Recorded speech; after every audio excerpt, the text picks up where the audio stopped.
پیارے بھائیوں اور بہنوں، السلام علیکم ورحمۃ اللہ وبرکاتہ۔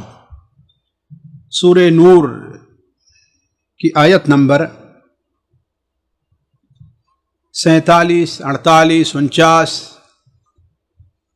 ان کی وضاحت چل رہی تھی، اور ان آیات کا جو سلسلہ تقریباً 53 یا 54 آیات تک جاتا ہے، ابھی وہ سلسلہ ختم نہیں ہوا تھا، اس لیے انہی آیات سے متعلق کچھ باتیں ہم آپ لوگوں کے سامنے رکھتے ہیں۔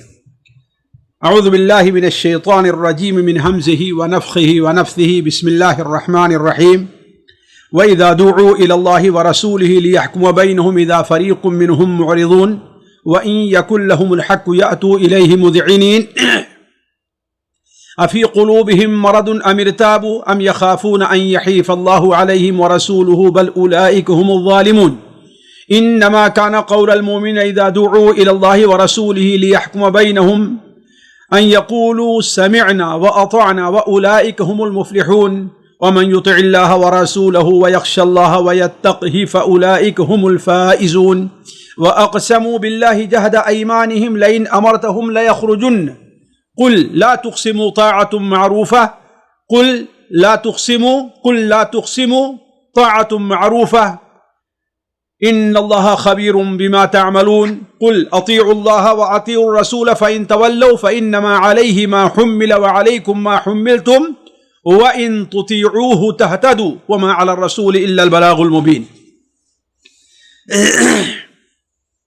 اللہ تبارک و تعالی منافقین کا ذکر کرتے ہوئے اللہ تعالیٰ نے فرمایا کہ وَيَقُولُونَ آمَنَّا بِاللَّهِ وَبِالرَّسُولِ وَأَطَعْنَا، وہ لوگ کہتے ہیں کہ ہم اللہ پر ایمان لے آئے، اللہ کے رسول پر ایمان لے آئے، وَأَطَعْنَا اور ہم نے اطاعت بھی کی، لیکن جب عمل کا معاملہ ہوتا ہے تو کیا ہے؟ ثُمَّ يَتَوَلَّىٰ فَرِيقٌ مِّنْهُمْ، تو پھر ان میں سے ایک جماعت اعراض کرتی ہے، منہ پھیر لیتی ہے، عمل سے پیچھا چھڑا لیتی ہے۔ اس کے بعد یعنی اس اقرار کے بعد وَمَا أُولَٰئِكَ بِالْمُؤْمِنِينَ، یہ لوگ مؤمنین نہیں ہے، یعنی ان کا شمار مسلمانوں میں نہیں ہے۔ وَإِذَا دُعُوا إِلَى اللَّهِ وَرَسُولِهِ لِيَحْكُمَ بَيْنَهُمْ، اور مزید ان کا نفاق کب ظاہر ہوتا ہے؟ اس وقت مزید ظاہر ہو جاتا ہے جب ان سے کہا جاتا ہے کہ آؤ اس بات کی طرف، آؤ اللہ اور اس کے رسول کی طرف۔ کیوں؟ لِيَحْكُمَ بَيْنَهُمْ، تاکہ تمہارے معاملات، تمہارے درمیان جو مسئلہ ہے اس کا حل نکال دیں، اس کا فیصلہ کر دیں۔ تو وہ لوگ کیا ہے؟ اذا فریق منہم معرضون، تو ان میں سے ایک جماعت ایسی ہے جو اعراض کرتی ہے، یعنی اللہ اور اس کے رسول کے فیصلے کی طرف نہیں آتی۔ ان باتوں کی وضاحت ہو چکی، ان آیات کی وضاحت ہو چکی تھی۔ آگے اللہ تبارک و تعالی ان کی جو غلط ان کا طریقہ ہے، جو ان کی نافرمانیاں ہیں یا ان کی جو بدسلوکیاں ہیں، ان سے متعلق اللہ تعالیٰ فرماتا ہے کہ وَإِن يَكُن لَّهُمُ الْحَقُّ يَأْتُوا إِلَيْهِ مُذْعِنِينَ۔ اصل چیز یہ ہے کہ یہ لوگ مصلحت پسند ہیں، یہ لوگ نفس کی پیروی کر رہے ہیں، اور یہ لوگ اسی چیز کو مانتے ہیں جس میں ان کا فائدہ ہوتا ہے۔ جہاں ان کا فائدہ نہ ہو یا جہاں ان کا نقصان ہو، دونوں صورتوں میں، جہاں ان کا فائدہ نہ ہو، جہاں ان کا نقصان نہ ہو، وہ لوگ ان جگہوں سے پیچھا چھڑاتے ہیں۔ کیوں؟ اس لیے کہ ان کا مسلک جو ہے وہ مصلحت پسندی ہے، نہ کہ ان کا مقصد، ان کا مسلک حق قبول کرنا ہے۔ تو وَإِن يَكُن لَّهُمُ الْحَقُّ، اور آپ کے پاس، اگر آپ کے پاس ان کا کوئی حق بنتا ہے، وَإِن يَكُن لَّهُمُ الْحَقُّ، اگر ان کا کوئی حق بنتا ہے، یعنی یہ صورتحال ہے کہ آپ کے پاس آنے سے ان کا کوئی فائدہ ہوگا، یہ صورتحال ہے کہ آپ جو فیصلہ کریں گے ان میں ان کا فائدہ ہی فائدہ ہوگا، حق انہی کے پاس ہے اور فیصلہ انہی کے حق میں ہوگا، تو یأتوا الیہ، آتے ہیں اس کی طرف، یعنی اس فیصلے کی طرف آتے ہیں، اس مسئلے کی طرف آتے ہیں یا رسول کی طرف آتے ہیں۔ دونوں تفسیر علماء نے کی ہے۔ وَإِن يَكُن لَّهُمُ الْحَقُّ، اگر ان کے حق ان کے لیے ہے، یعنی جس مسئلے کا ان کے درمیان میں اختلاف ہے، اور اس سلسلے میں ایک واقعہ نقل کیا جاتا ہے جس کی سند صحیح نہیں ہے، کہ کسی منافق کا کسی یہودی کے ساتھ کسی زمین کے بارے میں اختلاف تھا، چونکہ یہودی حق پر تھا اس لیے اس نے کہا چلو ہم یہ فیصلہ ابو القاسم یعنی آپ صلی اللہ علیہ وسلم کے پاس لے چلتے ہیں، جو فیصلہ کریں گے ہم اسے قبول کر لیں گے۔ لیکن یہودی جو منافق تھا، جس کا نام بشر نام تھا شاید، وہ کہتا ہے کہ نہیں، ہم اپنا فیصلہ کعب بن اشرف یعنی یہودی کے پاس لے کر کے جائیں گے۔ اور یہ بات واضح ہے اور آج بھی یہ چیز سمجھ میں آتی ہے اور اس کو ہمیشہ ذہن میں رکھنا چاہیے کہ اسلام جو ہے اس کے درمیان اس کے یہاں حق کے ساتھ فیصلہ ہے، کسی کے ساتھ ناانصافی نہیں ہے۔ مومن ہے اس کو بھی انصاف اسلام دیتا ہے، اور اس کے خلاف اگر ایک منافق، ایک کافر بھی ہے، ایک یہودی بھی ہے، تو اسلام وہاں بھی اپنا حق دینے کے لیے تیار ہے۔ یہ نہیں ہے کہ کسی کے مومن ہے تو اس کی طرفداری کرے گا، اسلام کے اندر یہ چیز نہیں ہے، اس لیے کہ اسلام حق کے ساتھ فیصلہ کرتا ہے۔ لیکن یہود، خصوصاً اس وقت کے یہود یا آج جو ہمارے یہاں کوش بنے ہوئے ہیں، جو کچہری بنی ہوئی ہے، اس کے اندر آپ دیکھیے تو عموماً حق کے ساتھ فیصلہ نہیں ہوتا۔ سب سے بڑی ناحق تو یہ ہوتی کہ جو فیصلہ ہوتا ہے وہ شرعی قانون کے اوپر نہیں ہوتا۔ دوسری چیز یہ ہے کہ ہم اچھی طریقے سے جانتے ہیں کہ وہاں فیصلوں کو خریدا اور بیچا جا سکتا ہے۔ قاتل وہاں پر صاف صاف بچ جاتا ہے، اور جو مقتول ہوتا ہے وہی وہاں پر مجرم گردانا جاتا ہے، جیسا کہ عدالتوں کو تو قاتل خرید لیتے ہیں، جیسا کہ یہ مشہور معاملہ ہے۔ تو اسی طریقے سے یہودیوں کا معاملہ تھا کہ اولاً تو یہود جو فیصلہ کرتے، انہوں نے اپنے دین کے اندر تحریف کر دی ہے، وہ اس کے مطابق فیصلہ نہ کرتے جو اللہ تعالیٰ نے شریعت موسیٰ علیہ السلام پر نازل کی تھی، ایک چیز۔ دوسری چیز یہ ہے کہ انہیں رشوت وغیرہ دے کر کے آسانی سے، خصوصاً جب معاملہ اللہ کے رسول صلی اللہ علیہ وسلم سچے مسلمانوں کا ہو، جن کے بارے میں ان کے دل کے اندر حسد اور بغض اور نفرت پھیلی ہوئی تھی، تو ان کے بارے میں تو بڑی آسانی سے وہ غلط فیصلہ کر دیتے، اس لیے وہ وہاں پر فیصلہ لے جانا چاہا۔ لہذا یہاں پر اس مسئلے کو ساتھیوں اچھی طریقے سے سمجھ لینا چاہیے کہ ایک مسلمان جس کا اپنا مسئلہ ہو، خاص طور پر اگر وہ مسئلہ خصوصاً دینی ہے، تو اس مسئلے کو کسی بھی صورت میں یہ جو وضعی قانون کے کوٹ بنے ہوئے ہیں وہاں پر لے جانا جائز نہیں ہے۔ کیوں؟ اس لیے کہ وہاں پر جو فیصلہ ہوگا وہ یقیناً شریعت کے خلاف ہوگا۔ اگر کوئی فیصلہ ایسا ہوتا بھی ہے جو شریعت کے موافق ہے، تو اس لیے نہیں ہو رہا ہے کہ شریعت کے موافق ہے، اس لیے ہو رہا ہے کہ انہوں نے اس کو ایسے سمجھا ہے، پھر بھی وہ غلط ہوگا۔ جس طریقے سے کوئی آدمی ایک عالم نہیں ہے یا دنیا کے لحاظ سے ایک انسان ڈاکٹر نہیں ہے، اگر وہ کوئی ایسی دوا بتاتا بھی ہے جو برابر ہو، پھر بھی گورنمنٹ کی نظر میں مجرم مانا جائے گا کہ اسے حق نہیں ہے بتانے کا، یہ اندازے سے بتا رہا ہے۔ تو وہ لوگ اگر کوئی ایسا فیصلہ ہے بھی تو اس لیے نہیں ہے کہ شریعت کا مسئلہ ہے، اس لیے یہ فیصلہ ہو رہا ہے کہ اس کو انہوں نے اچھا سمجھا ہے، نہ کہ شریعت کی اتباع میں۔ تو اولاً تو ان کا یہ فیصلہ شریعت کے 100% خلاف ہے، ایک چیز۔ دوسری چیز، ان عدالتوں کو بڑی آسانی سے سفارش کے ذریعے یا پیسے کے ذریعے خرید کر کے حق کو ناحق اور ناحق کو حق کیا جا سکتا ہے، جس کا انکار دنیا میں اس وقت کوئی نہیں کر سکتا۔ خاص طور پر ہمارے ہندوستان اور پاکستان کے ماحول میں اس کا انصاف کوئی نہیں کر سکتا۔ یہ الگ بات ہے کہ اگر یہ بات آپ اعلان کہیں تو آپ کے خلاف فرد جرم عائد ہو جائے، یہ الگ مسئلہ ہے، لیکن حقیقت یہی ہے کہ وہاں پر ہر طریقے سے یہ دیکھا جاتا ہے کہ حق کو ناحق اور ناحق کو حق، اور اس میں بدقسمتی سے ہمارے وکلا حضرات جو ہیں وہ ایسا لگتا ہے کہ وہ صرف پڑھتے ہی ہیں اسی بات کو کہ جھوٹ کو کہے سچ ثابت کیا جائے، سچ کو کہے جھوٹ ثابت کیا جائے۔ یہ وہ لوگ نہیں پڑھتے ہیں کہ حق کو کس طریقے سے حق ثابت کیا جائے اور مظلوم کا حق کیسے دلوایا جائے۔ یہ صورتحال وہ ہمیشہ پڑھتے رہتے ہیں کہ جھوٹ کو کس طریقے سے سچ ثابت کر دیا جائے اور جھوٹ کو کس طریقے، سچ کو کس طریقے سے جھوٹ، یہی ان کا مسئلہ ہوتا ہے۔ تو اس لیے اللہ تعالیٰ نے فرمایا وَإِن يَكُن لَهُمُ الْحَقُّ، اگر اسلام کے پاس، رسول کے پاس آنے میں حق ان کے پاس ہے، یا اس مسئلے کے بارے میں حق ان کے پاس ہے تو کیا ہوگا؟ یاتو الیہ مذعنین، تو اس کے پاس طرف یعنی اس مسئلے کو لے کر کے یا رسول کی طرف آئیں گے بڑے ہی مذعنین کہتے ہیں یعنی تابع فرمان ہو کر کے، بڑی ہی جو ہے اس طریقے سے آئیں گے گویا وہ اس چیز کو بڑی آسانی سے قبول کر رہے ہیں، ان کے سامنے کوئی اذعان کے معنی ہوتا ہے قبول کرنا اور تابع بن جانا۔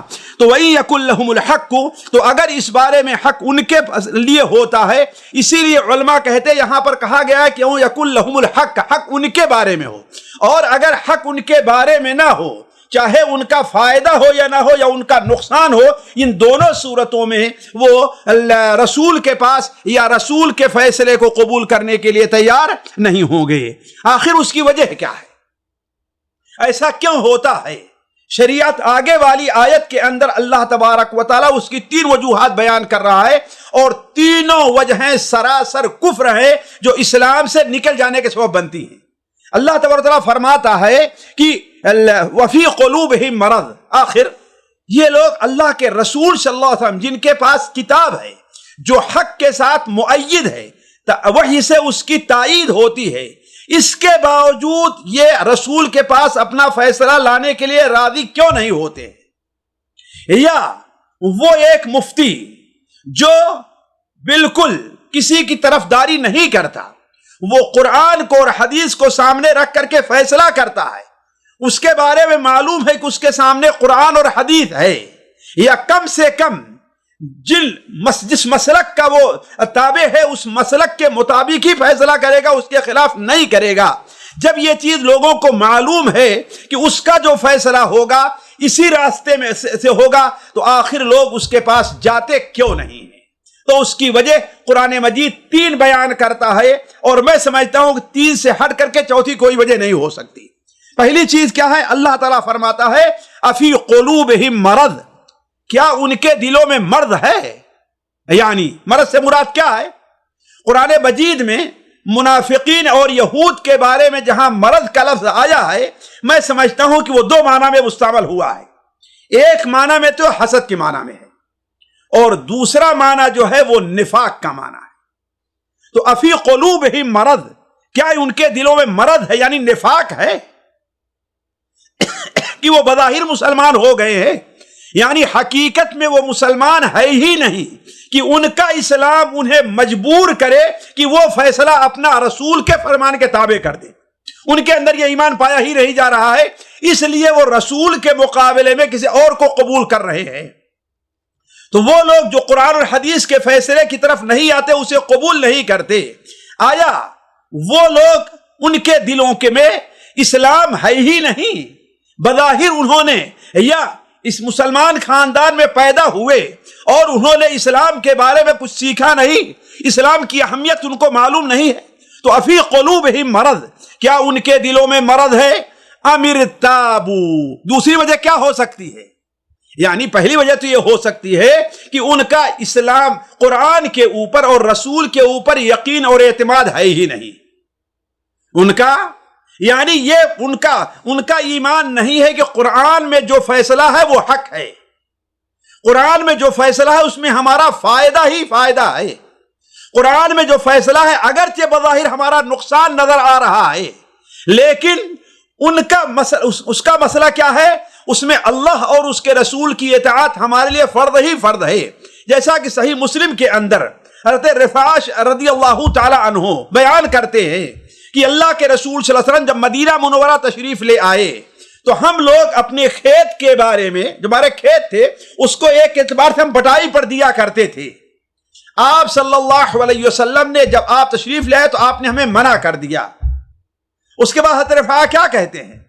کہتے ہیں کہ اللہ کے رسول صلی اللہ علیہ وسلم نے ہمیں ایک ایسی چیز سے منع فرمایا جس میں ہمارا فائدہ تھا، لیکن اللہ اور اس کے رسول کی اطاعت میں زیادہ فائدہ ہے۔ یہ ہے ایمان ساتھیوں، کہ بظاہر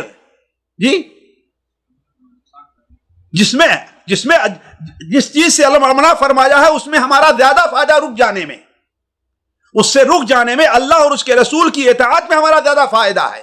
یعنی اگرچہ بظاہر ہم کو وہاں نقصان ہو رہا ہے، لیکن ہم چونکہ قرآن کی اتباع کر رہے ہیں، رسول کی اتباع کر رہے ہیں، لہذا ہمارا اس میں فائدہ ہی فائدہ ہے، اگرچہ بظاہر ہم کو نظر نہیں آ رہا ہے۔ تو کہنے کا مطلب یہ ہے کہ پہلی چیز یہ ہے افی قلوبہم مرض، کیا ان کے دلوں میں مرض ہے؟ یعنی وہ منافق ہیں، حقیقت میں ان کا ایمان اللہ کے رسول صلی اللہ علیہ وسلم پر ہے ہی نہیں۔ دوسری وجہ کیا ہو سکتی ہے؟ امرتابو، یا وہ لوگ ایمان تو لائے ہیں، قرآن کو اللہ کی کتاب مانتے ہیں، صبح کو پڑھتے بھی ہیں، مدرسے میں بیٹھ کر کے پڑھاتے بھی ہیں، یہ سب کچھ کر رہے ہیں، لیکن ان کا ایمان دل میں اتنا جاگزی نہیں ہوا ہے کہ اس کے اوپر یقین ہو۔ رسمی طور پر چلے آئے کہ ہاں قرآن کی تقدیس کی جاتی تھی، اس کو چوما جاتا تو وہ بھی چوم لیا کرتے ہیں۔ رسمی طور پر یہ سنتے چلے آئے ہیں کہ قرآن گھر میں جزدان کے اندر لٹکا دیا جائے وہ باعث برکت ہے۔ رسمی طور پر سنتے چلے آئے ہیں کہ ایک کسی کے ہاں میت ہو جائے تو قرآن خوانی ہو جائے اس کا فائدہ ہوتا ہے، لیکن حقیقت میں اس کے اوپر ایمان نہیں ہے، اس لیے بڑی آسانی سے چھوڑ دیا کرتے ہیں۔ تو امیر تابو، یا کیا وہ شک میں ہے اس معاملے میں، رسول کے معاملے میں، کہ کیا یہ اللہ کا رسول فعلاً اللہ کا رسول ہے بھی کہ نہیں ہے؟ یا دوسرا معنی علماء نے لکھا ہے کہ اللہ کے رسول کے بارے میں تو شک میں نہیں ہے، اس بارے میں شک میں ہے کہ رسول کی جو دعوت ہے، رسول جو دعوت دے رہا ہے، وہ دعوت اس کا مستقبل کوئی نہیں ہے، اس کا مستقبل تاریک ہے۔ جس طریقے سے بہت سے لوگ مصلحت پسندی کے اندر، اپنی مصلحت کوشی کے اندر اپنے دین حق کو صحیح سمجھتے ہوئے بھی بعض کام غیر مسلموں کی مراد کے مطابق کرتے ہیں، کیوں؟ اس لیے وہ یہ کرتے ہیں کہ اگر ہم نے ایسا نہیں کیا تو ہمیں مٹا دیا جائے گا، ہم نے اگر ایسا نہیں کیا تو ہم اسلام کو ختم کر دیا جائے گا، اگر ہم ایسے نہیں کیے تو اسلام زندہ ہی نہیں رہے گا۔ تو کہنے کا مطلب کہ دوسری صورت کیا ہو سکتی ہے؟ امرتابو، کیا وہ لوگ اس بارے میں ریب اور شک کے اندر مبتلا ہیں۔ تیسری وجہ کیا ہے؟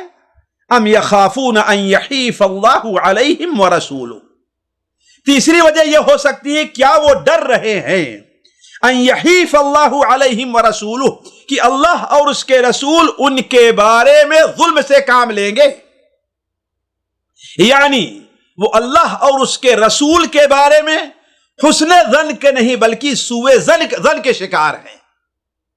وہ یہ سمجھتے ہیں کہ اللہ اور اس کے رسول کا جو فیصلہ، اللہ اور اس کے رسول ہمارے بارے میں حق کے ساتھ فیصلہ نہیں کریں گے، وہ اللہ اور اس کے رسول کو دنیا کے حاکم اور دنیا کے ظالم بادشاہ کے اوپر قیاس کیا کہ جیسے اس کے پاس جانے میں ڈر رہتا ہے کہ وہ ہو سکتا ہے پتہ نہیں ہمارے بارے میں فیصلہ کرے، ہمارے بارے میں فیصلہ نہیں کرے گا، ہو سکتا ہے ہمارے مخالف سے راضی ہو کر کے اس کے بارے میں فیصلہ کر دے۔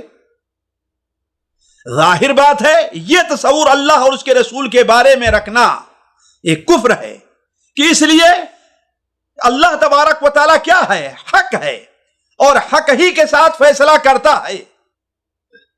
اللہ کے ہاں ناحق کہیں نہیں ہے، اللہ کے رسول صلی اللہ علیہ وسلم کی زبان سے حق کے علاوہ کچھ نہیں نکل سکتا۔ تو کہنے کا مطلب کہ جو لوگ اس اللہ کے رسول صلی اللہ علیہ وسلم کو چھوڑ کر کے یہود کے پاس اپنا فیصلہ لے جا رہے تھے، طاغوت سے اپنا فیصلہ کروا رہے تھے، اس کی تین وجہ ہو سکتی ہے، اور تین میں سے جو کوئی بھی وجہ ہو یہ کفر ہے، گویا کہ وہ ایمان نہیں ہے۔ اسی لیے اللہ تعالیٰ فرماتا ہے بل اولئک هم الظالمون، بلکہ حقیقت یہ ہے کہ وہی لوگ ظالم ہیں۔ اللہ اور اس کے رسول ان کے اوپر ظلم نہیں کرتے ہیں، بلکہ وہی لوگ ظلم کرنے والے ہیں اور وہی ظالم ہیں۔ اب ظاہر بات ہے اللہ تبارک و تعالیٰ نے یہ منافقین کی صفت بیان کی، ان کی صفت اللہ تعالیٰ نے ایک یہ بیان کی کہ وہ زبان سے ایمان اور اطاعت کا دعویٰ کرتے ہیں، لیکن جب عمل کا معاملہ آتا ہے تو پیچھا چھڑا لیتے ہیں۔ دوسری ان کی صفت یہ بیان کی کہ جب کسی بارے میں فیصلہ کرانے کا مسئلہ ہوتا ہے تو وہ اسلامی نظام اللہ کے رسول صلی اللہ علیہ وسلم اور قرآن کے پاس آنے کے بجائے کہاں پر جاتے ہیں؟ غیر اسلامی نظام کے پاس جاتے ہیں، یہود اور کعب بن اشرف کا سہارا لیتے ہیں۔ تو آخر یہ منافقین کی نشانی ہے، تو مؤمنین کی نشانی کیا ہے؟ اسی کو اللہ تعالیٰ نے آگے واضح فرمایا ہے، انما کان قول المؤمنین، ایسے موقع پر انما کان، بلا شبہ، کان قول المؤمنین، کان القول قول المؤمنین، مومنین کا قول یہ تھا، مومنین کا کہنا ایسے موقع پر یہ ہوتا ہے۔ کیا ہوتا ہے؟ کب؟ اذا دعوا الی اللہ ورسولہ لیحکم بینہم، جب انہیں اللہ اور اس کے رسول کی طرف بلایا جائے، لیحکم بینہم، تاکہ ان کے بارے میں فیصلہ کر دے، تو کیا کہنا چاہیے مومنین کو؟ ان یقولوا، یہ ہے قول المؤمنین، یہ قول المؤمنین ہے، یعنی بلا شبہ اس کے علاوہ اور کچھ بھی نہیں ہے کہ مومنین کا قول جب انہیں اللہ اور اس کے رسول طرف بلایا جائے کہ اللہ اور اس کے رسول فیصلہ کر دے، تو ان کا قول کیا ہے؟ ان یقولوا سمعنا واطعنا، وہ یہ کہتے ہیں کہ ہم نے سن لیا اور اطاعت کر لی، یہ بس یہی چیز ان کا ہے۔ اللہ اور اس کے رسول کی بات کو سنا، اللہ اور اس کے رسول کی اطاعت کر لی، وَأُولَئِكَ هُمُ الْمُفْلِحُونَ، یہی وہ لوگ ہیں جو فلاح پانے والے ہیں۔ فلاح کس کو کہتے ہیں ساتھیوں؟ فلاح کامیابی۔ کامیابی اصل کیا ہے؟ کامیابی اصل یہ ہے کہ انسان نقصان سے بچ جائے اور جو فائدے کی چیز ہے اسے حاصل کرے، یہی ہے اصل کامیابی۔ تو گویا وہ مومن جو اللہ اور اس کے رسول کے احکام کو جیسے سنتے ہیں، وہاں پر یہ نہیں رہتا کہ ہمارے فائدے کی ہے تو ہم قبول کریں گے، فائدے کی نہیں ہے تو قبول نہیں کریں گے، نہیں، ہم یہ دیکھیں گے ارے اس کا کیا فائدہ ہے، اگرچہ نقصان نہیں ہے لیکن ہم اس کو قبول نہیں کریں گے، ہم وہاں پر چلیں جہاں ہمارا فائدہ ہو، جہاں برابر سرابر کا معاملہ ہو وہ نہیں ہے، ایسی جگہ جہاں ہمارا فائدہ ہی فائدہ، مصلحت کوش جو لوگ ہوا کرتے ہیں ایسا نہیں ہے، بلکہ فوراً وہ کہہ دیتے ہیں کہ سمعنا واطعنا، ہمارا فائدہ ہے یا ہمارا نقصان ہے، یہ مسئلہ ہمارے سمجھ میں آیا یا نہیں آیا، سمعنا واطعنا۔ اگر کوئی کوتاہی ہو جا رہی ہے، جیسا سورہ بقرہ کے آخر میں سنا گیا غفرانک ربنا والیک المصیر، تو انما کان قول المؤمن اذا دعوا الی اللہ ورسولہ لیحکم بینہم، اور رسول مومنین کی بات اس کے علاوہ اور کچھ نہیں ہوتی ہے۔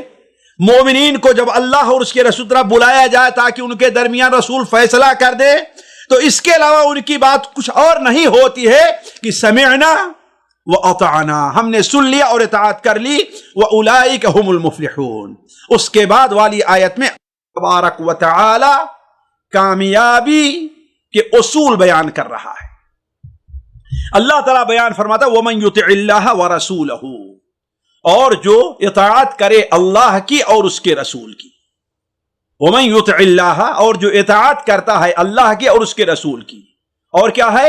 وَيَخْشَ اللَّهَ، اللہ تعالیٰ کا خوف اور خشیت رکھتا ہے، وَيَتَّقْهِ، اور اللہ تبارک و تعالی کی پکڑ اور اس کے عذاب سے بچنا چاہتا ہے، فَأُولَئِكَ هُمُ الْفَائِزُونَ، تو یہی وہ لوگ ہیں جو کامیاب ہونے والے ہیں۔ گویا کامیابی کے لیے یہاں پر اس آیت میں 4 منزلیں بیان کی گئی ہیں۔ پہلی چیز کیا ہے؟ اللہ کی اطاعت، اور اللہ کی اطاعت صرف کافی نہیں ہے، ضروری یہ ہے کہ اس کے رسول کی بھی اطاعت پائی جائے، اس لیے کہ وَمَن يُطِعِ الرَّسُولَ فَقَدْ أَطَاعَ اللَّهَ، دونوں ایک الگ نہیں ہو سکتے، دونوں ایک ساتھ ہیں۔ جس طریقے سے صرف لا الہ الا اللہ سے کوئی مسلمان نہیں ہوگا، ضروری کہ لا الہ الا محمد رسول اللہ دونوں کہے، ایسے ہی صرف اللہ کی اطاعت سے کوئی آدمی کامیاب نہیں ہوگا، ضروری ہے کہ وہ رسول کی اطاعت کرے۔ کیوں؟ رسول کو اللہ تعالیٰ ہی نے بھیجا ہے، اور رسول کی اطاعت گویا اللہ کی اطاعت ہے۔ تو وَمَن يُطِعِ اللَّهَ، جو اللہ کی اطاعت کرے اور اس کے رسول کی اطاعت کرے، وَيَخْشَ اللَّهَ، اور اللہ تبارک و تعالی سے ڈرے، وَيَخْشَ اللَّهَ، اللہ تعالیٰ سے خوف کرتا ہے، وَيَتَّقْهِ، اور اللہ تبارک و تعالیٰ کا تقوی اختیار کرتا ہے۔ دیکھیے تقوی کے معنی بھی خوف کی آتا ہے اور خشیہ، ان دونوں میں فرق کیا ہے؟ ان دونوں میں علماء نے 2 اعتبار سے فرق کیا ہے، جیسا کہ امام ابن کثیر رحمہ اللہ نے رکھا کہ وَيَخْشَ اللَّهَ، اس سے پہلے اس سے جو گناہ ہو چکے ہیں، آج سے پہلے جو اس سے غلطیاں ہو چکی ہیں، ان کے بارے میں اللہ تبارک و تعالیٰ کا خوف رکھتا ہے، اللہ تعالیٰ سے ڈر رہا ہے، وَيَتَّقْهِ، اور آئندہ جو اسے کام کرنا ہے اس بارے میں اللہ کے مخالفت سے ڈر رہا ہے، بچ رہا ہے، یہ ہے اصل میں۔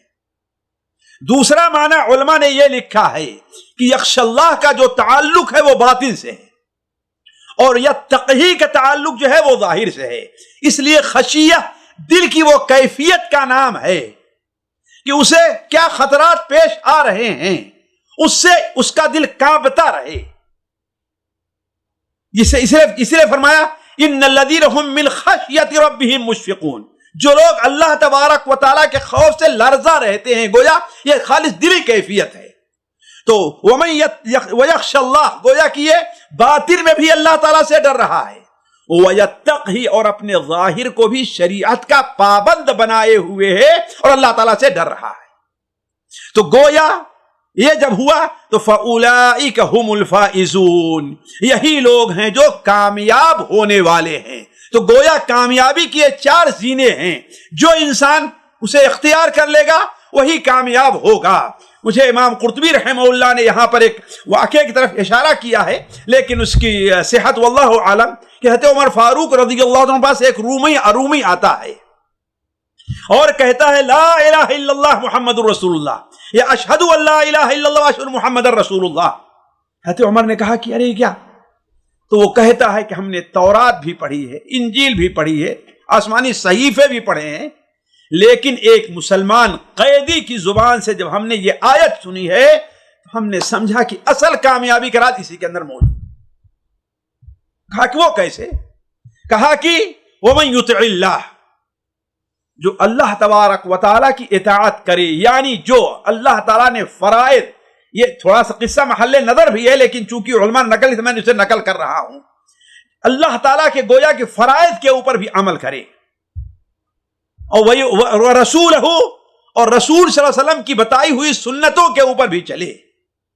سنتوں کا یہ معنی نہیں کہ فرض نہیں ہے، اس لیے کہ اللہ کے رسولوں کی جو سنتیں ہیں ان میں بہت سی چیزیں فرض کا درجہ رکھتی ہیں۔ داڑھی ہے، اللہ کے رسول کی سنت ہے، نبیوں کی سنت ہے، لیکن فرض ہے، لیکن یہ تو فرض ہے، تو اس کا یہ معنی نہیں ہے۔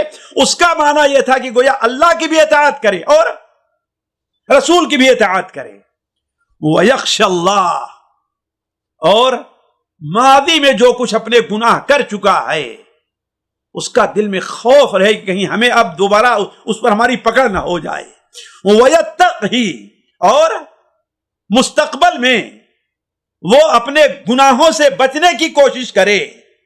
تو فَأُولَئِكَ هُمُ الْفَائِزُونَ، یہی وہ لوگ ہیں جو کامیاب ہونے والے ہیں۔ اور اصل کامیابی کیا ہے؟ اصل کامیابی کیا ہے؟ فَمَنْ زُحْزِحَ عَنِ النَّارِ وَأُدْخِلَ الْجَنَّةَ فَقَدْ فَازَ، جسے جہنم سے دور کر دیا گیا اور جنت میں داخل کر دیا گیا تو فقط فاز، یہی وہ لوگ ہیں جو کامیاب ہیں۔ تو کہنے کا مطلب اس آیت کے اندر کامیابی کا ایک بہترین اصول بیان کیا گیا ہے کہ ہر آدمی اس کے اوپر اپنے آپ کو پیش کر سکتا ہے۔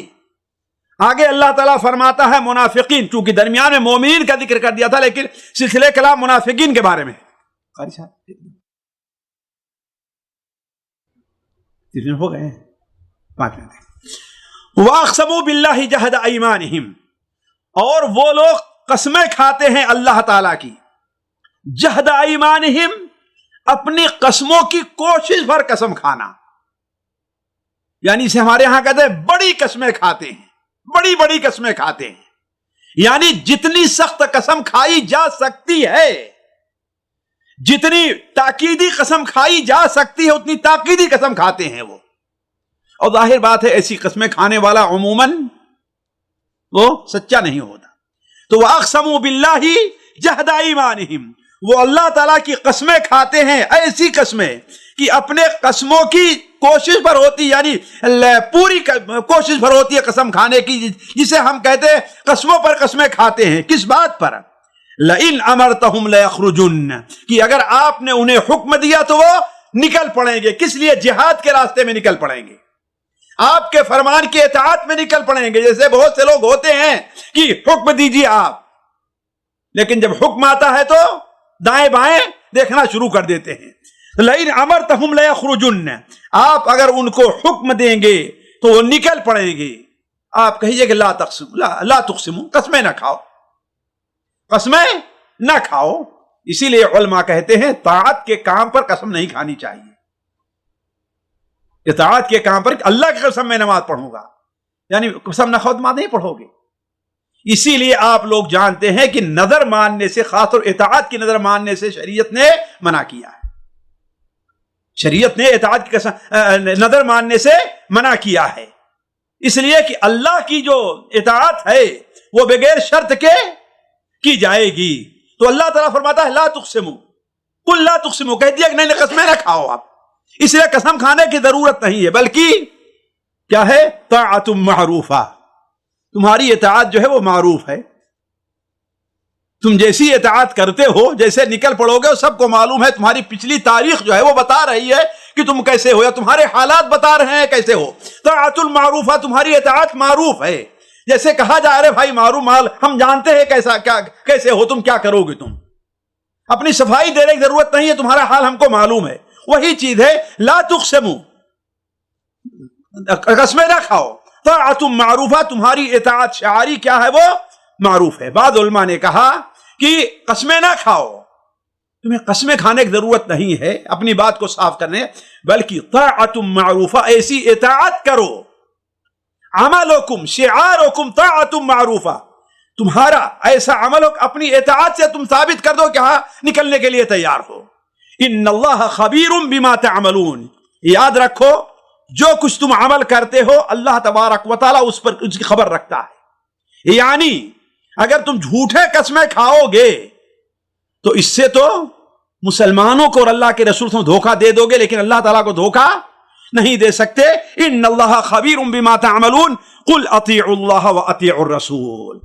اللہ تعالیٰ حکم دے رہا اپنے نبی کو کہ انہیں کیا دیے، بتائیے کیا؟ اطیعوا اللہ واطیعوا الرسول، یہ تمہاری اطاعت ہونی چاہیے کہ اللہ کی اطاعت کرو اور رسول کی اطاعت کرو.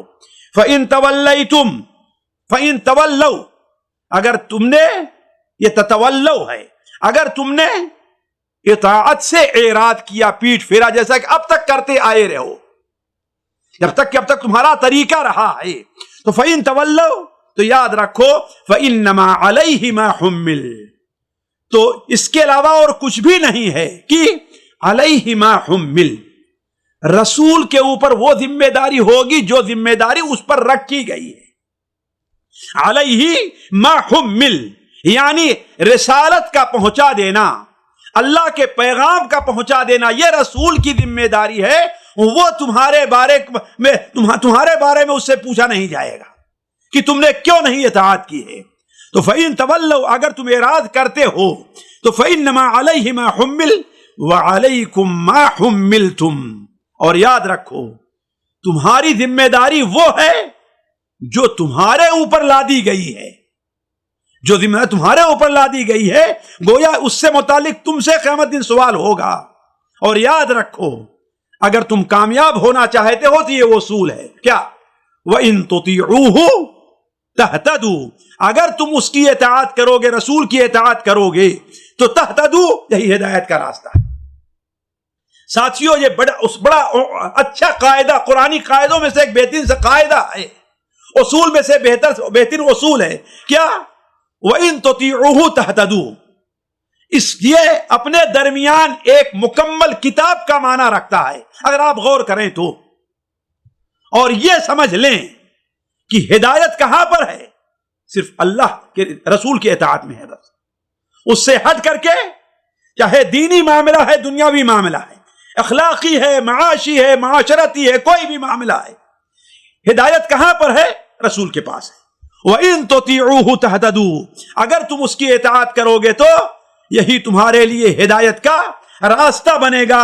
وَمَا عَلَى الرَّسُولِ إِلَّا الْبَلَاغُ الْمُبِينُ، رسول کے پاس واضح پیغام پہنچا دینے کے علاوہ اور کچھ بھی نہیں ہے.